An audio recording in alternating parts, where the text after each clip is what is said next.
leader, or perhaps as a leadership board or promoting body, shouldn't necessarily choose between confidence, humility, and that there's incredible power that lies in the person that can integrate both of them. So it's bold leadership without the arrogance, and it's charisma without the ego, and it's vision grounded in a moral leadership.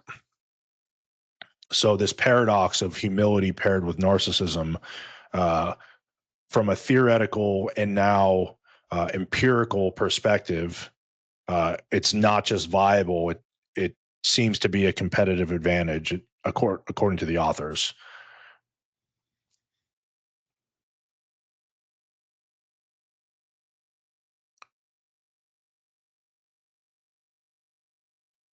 So this was a pretty interesting study, I thought, and it goes to show what I've been saying all week, in that um, a narcissistic leader who is able to check their humility, uh, either by themselves or with some outsourced processes via mentors or organizational practices, is not only possible, it's desirable, and it's incredibly positive, or at least it can be incredibly positive on the organization.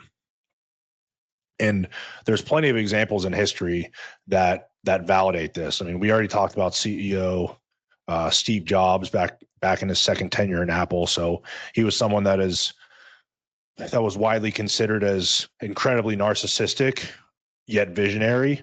But in his second tenure, he was considered to become a lot more humble.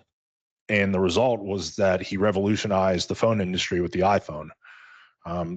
Even someone like farther back in history, like Abraham Lincoln, he was considered humbled in nature, but there were times where his willingness to be strategically bold and confident made him successful, and he was able to balance his natural empathy with what seems like an unnatural willingness to be decisive in action, and therefore his leadership.